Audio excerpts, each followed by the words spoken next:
नमस्कार। स्वास्थ्य की चर्चा को आगे बढ़ाते हुए आज हम फिर से मेटाबॉलिक डिसऑर्डर, मेटाबॉलिक डिजीजेज जैसे कि डायबिटीज, हाइपरटेंशन के ऊपर चर्चा करेंगे और लाइफ स्टाइल से कैसे इन बीमारियों को ठीक कर पाए, जड़ से ठीक कर पाए, इसी पे हम एक छोटी सी चर्चा करेंगे।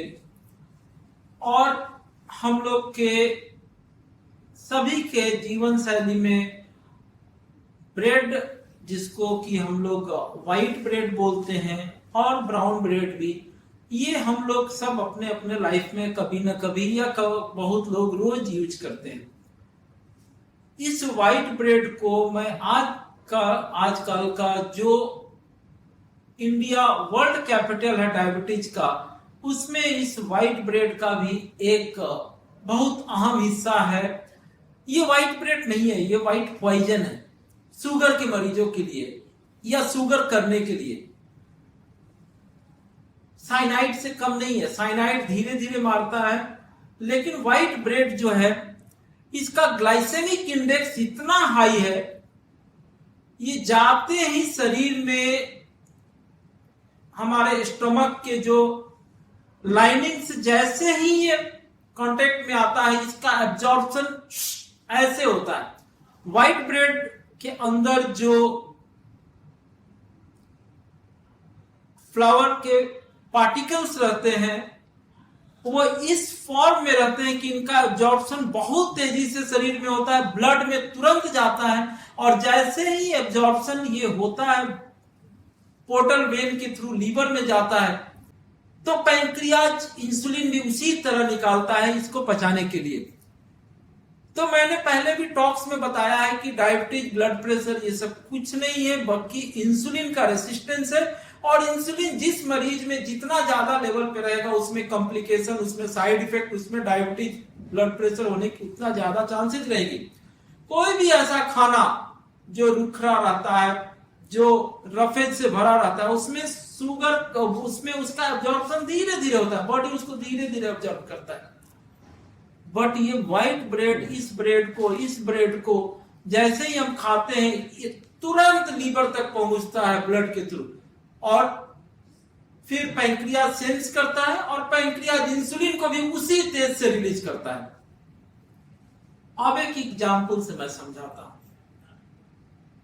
आपके पास 4 घोड़ा गाड़ी है, सामान बहुत लोड करना है, सामान बढ़ गया,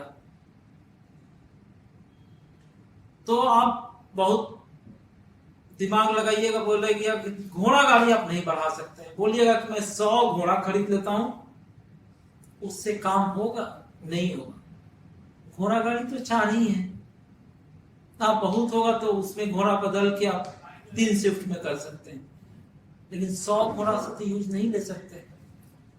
तो उसी तरह शरीर तो बेचारा इंसुलिन पूरा तेजी से निकालता है। लीवर कितना है? एक ही है। बॉडी में सेल्स कितने हैं? एक ही हैं। तो इंसुलिन को सेल के अंदर के ले जाने के लिए सेल ही एक अंदर है, तो रास्ते रिसेप्टर्स होते हैं, वो रिसेप्टर तो फिक्स्ड हैं। तो इंसुलिन ज्यादा निकालने से क्या होगा? इंसुलिन रेसिस्टेंस होगा, शुगर का लेवल ऊपर बढ़ा रहेगा। अब तो इंसुलिन, अगर मान लीजिए एक सेल के अंदर 10 इंसुलिन का अटैच होने का है, तो आप 100 इंसुलिन दे दोगे। घोड़ा गाड़ी का एग्जांपल आप सोचो, तो 100 इंसुलिन थोड़ी, उसको जाने का रास्ता 10 ही का है एक बार में। तो जो शुगर का लेवल इसको खाने से शूट किया था, इंसुलिन फिक्स है जो सेल के ऊपर आके अटैच करेगा, तो शुगर आपका एक लेवल तक ही वो डाइजेस्ट कर पाएगा। तो शुगर का लेवल बढ़ा हुआ आ सकता है। इससे ज्यादा खतरा क्या होगा कि इंसुलिन का लेवल ज्यादा आने से, हमने क्या पहले की वीडियो में बताया है कि जो हमारे ये धमनी है ये फैलेंगे नहीं, लचीलापन नहीं होंगे, नाइट्रिक ऑक्साइड कम निकलने से सिकुड़े हुए रहेंगे, तो बीपी बढ़ेगा। शुगर तो बढ़ा क्योंकि इंसुलिन बहुत निकाला, लेकिन सेल्स फिक्स्ड है, सेल के ऊपर रिसेप्टर फिक्स्ड है, तो वो ज्यादा शुगर को डाइजेस्ट नहीं कर पाएगा।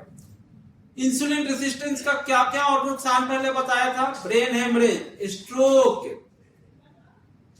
आप यहां से शुरू कीजिए नीचे तक, सारा बीमारी, क्रॉनिक बीमारी इंसुलिन का है। Blood pressure, sugar, heart attack, blood pressure sugar से हार्ट अटैक, किडनी का, इवन इरेक्टाइल डिसफंक्शन मेल्स में, पेरिफेरल आर्टरी डिजीज।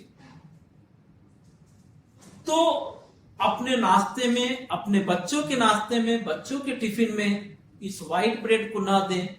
ये लीवर में जाके क्या करेगा? शुगर तो जितना पचाएगा, इंसुलिन उसको क्या करेगा? इंसुलिन क्या है? स्टोरेज हार्मोन है। तुरंत बोलेगा कि अब इसको फिक्स डिपॉजिट में डाल दो, इसको स्टोर कर दो। स्टोर किस फॉर्म में करता है? शुगर को, कार्बोहाइड्रेट को बॉडी, पहले भी बताया, फैट के रूप में। क्या होगा? Fatty liver. बैंक कहां है? बैंक कहां है जहां फैट डिपॉजिट होता है? सबसे पहले लीवर में। तोन में तो बाद में आता है। लीवर में डिपॉजिट होगा तो क्या होगा? Fatty liver. पहले जिसको बोलते थे NASH, non alcoholic steatohepatitis, non alcoholic fatty liver disease. दारू पीने वाले को लीवर खराब होता था तो उसको बोलते थे कि अल्कोहलिक। और कुछ लोग ऐसे थे जिनका दारू बिना पीने के कारण भी लीवर खराब हो जाता था। साइंस को पता नहीं था तो भाई इनका क्यों खराब होता है।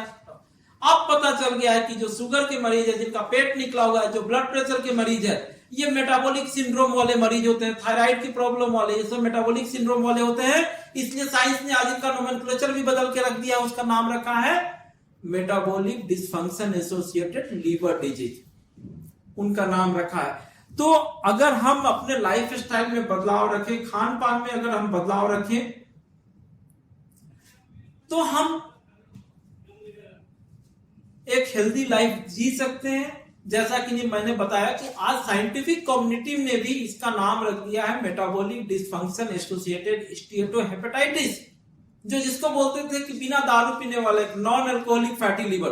फैटी लीवर तो है लेकिन ये दारू नहीं पीता है। क्यों है? साइंस को नहीं पता। आज पता चल गया कि शुगर का लेवल ज्यादा बढ़ने से वो शुगर का स्टोरेज मोड क्या है? शुगर का स्टोरेज करेंसी है फैट। फैट कहां स्टोर होगा? सबसे पहले लीवर में। उससे क्या बनेगा? Fatty liver. फैटी लीवर से क्या होगा? लीवर खराब होगा। लीवर खराब होगा तो क्या होगा? कैंसर होगा। अभी 1 घंटा पहले मेरा एक टॉक था वेबिनार में, जिसमें था कि नॉन वायरल लीवर डिजीज के कारण लीवर का कैंसर। लीवर खराब एक अल्कोहल पीने वाले को होता है, एक हेपेटाइटिस बी और सी वाले को होता है, और एक कुछ होते हैं जो इन दोनों में से कुछ नहीं करता है, उनका भी लीवर खराब सिरोसिस होता है। और सिरोटिक लीवर चाहे किसी कारण से हो, उसमें कैंसर होगा। 10 साल में हो, 15 साल में हो, 20 साल में हो, लीवर का कैंसर उनको होना है। तो नॉन वायरल, तो आप सोचिए मेटाबॉलिक सिंड्रोम, इससे या ऐसे फूड्स हमारे 40 साल 50 साल पहले जो हमारे पूर्वज थे, ज्वार, रगई, बाजरा खाते थे। वीट कहां था? वीट तो विदेश से आया है। वीट इस देश में बहुत पहले नहीं था, और खाते भी थे तो हम पॉलिश नहीं खाते थे, ये ब्रेड नहीं खाते थे, तवा पे बनता था और वो घर पे पीसा जाता था, जिसमें कि आउटर लेयर रहता था। रोटी का ग्लाइसेमिक इंडेक्स कम होता है, फिर भी रोटी भी डेंजरस है अगर वो पॉलिश आटे का बना हुआ है। तो हेल्दी लाइफ स्टाइल को अपनाएं, हेल्दी फूड्स को अपनाएं, और कुछ नहीं समझ में आए तो उस फूड को के बारे में सोचें जो आज से 50 साल पहले खाया जाता था। कभी आपको डायबिटीज का, शुगर का, कभी हार्ट अटैक, कभी बीपी, कभी ब्रेन हेमरेज नहीं होगा। 100 साल आप हंसते खेलते जिंदा रहोगे। धन्यवाद।